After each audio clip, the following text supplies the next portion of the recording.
اب دیکھیے جو اگر رمضان پاک کا مہینہ آیا، نمازوں کی چھٹی، کبھی پڑھی کبھی نہیں پڑھی، کبھی قرآن کی تلاوت کی کبھی نہیں کی، تھوڑی دیر کے لیے بس تسبیح کو 2-4 دانے آگے پیچھے کیے، اگر یہ رسم رہی تو اس نے جو رپورٹ کرنی ہے، بتائیے اس سے ہماری شخصیت میں اعلیٰ عرفہ مقام و مرتبہ ملے گا یا ہم نیچے جائیں گے؟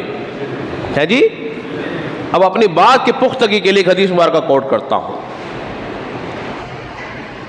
رسول اللہ صلی اللہ علیہ وسلم نے ارشاد فرمایا، بد نصیب ہے وہ شخص خاک آلود ہو جائے اس کی ناک، خاک آلود ہو جائے، جس نے رمضان مبارک کا پیارا مہینے کو پایا اور وہ اپنی مغفرت نہ کرا سکا، بد نصیب کہا جا رہا ہے، مغفرت سے محروم رہا۔ دیکھیے خانہ کعبہ اللہ کا کیا ہے؟ بولیے ذرا سارے مل کے بول دیجئے، اللہ کا گھر۔ اگر آپ چاہتے ہیں آپ کی مغفرت ہو جائے تو جانا پڑے گا۔ خانہ کعبہ فیض دیتا ہے، تمہارے گناہوں کو مٹا دے گا۔ حدیث میں آتا ہے جس نے ایمان کی نگاہوں سے خانہ کعبہ جب پہلی نگاہ پڑتی ہے، اللہ تبارک و تعالیٰ اس کے گناہوں کو معاف فرما دیتا ہے۔ خانہ کعبہ کے پاس جانا پڑتا ہے، اور یہ رمضان مبارک کا پیارا مہینہ ہے، جانا نہیں پڑتا، یہ آ کے نواز دیتا ہے، آ کے نوازتا ہے۔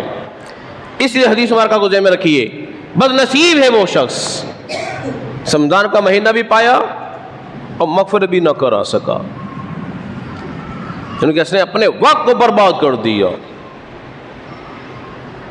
تو اللہ فرما رہا ہے، اے ایمان والو، ہم نے تمہارے پر روزے فرض کر دیے ہیں، اور یہ نہ سمجھنا یہ روزے تم پہ ہی فرض کیے تھے، کما کتب علی الذین من قبلکم، تم سے پہلوں پہ بھی فرض کیے تھے۔ کیونکہ روزہ جو ہے قدیمی عبادت ہے، پرانی عبادت ہے، چلی آ رہی ہے۔ جب موسیٰ علیہ السلام نے اللہ کی بارگاہ میں کہا تھا نا، اللہ میں ذرا مجھے اپنا دیدار کرا، تجھے دیکھوں،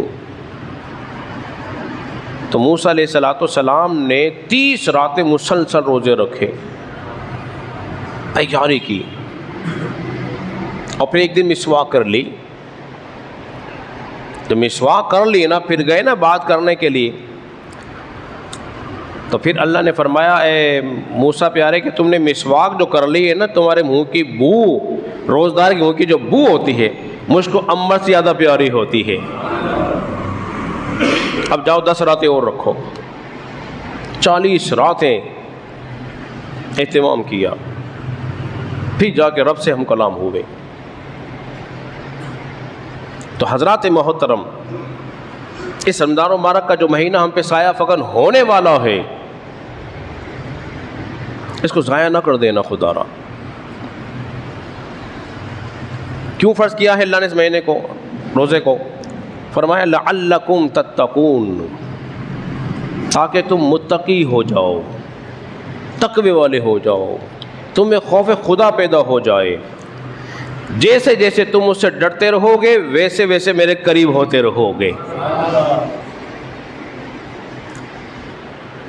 اور فقط روزے کو یہ نہ سمجھنا میرا روزہ ہے کھانے پینے کا نام، چھوڑنے کا نام روزہ ہے،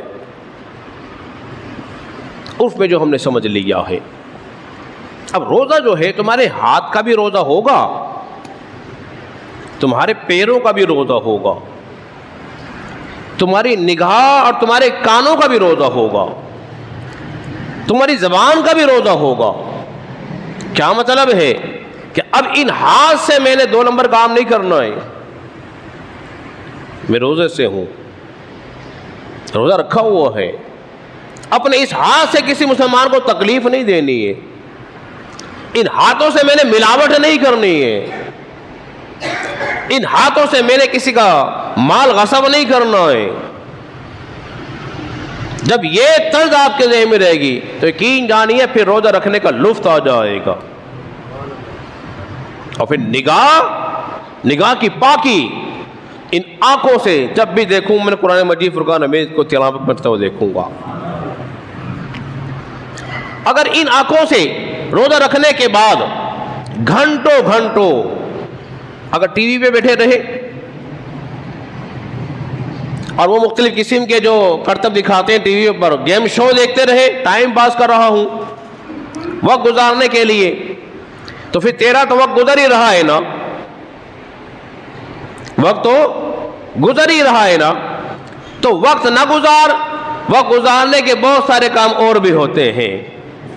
وقت گزارنا ہے تو یاد الہی میں گزار، قرآن کی تلاوت میں گزار، نوافل کے ساتھ گزار.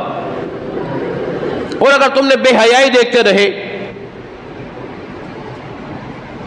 فلمیں دیکھتے رہے،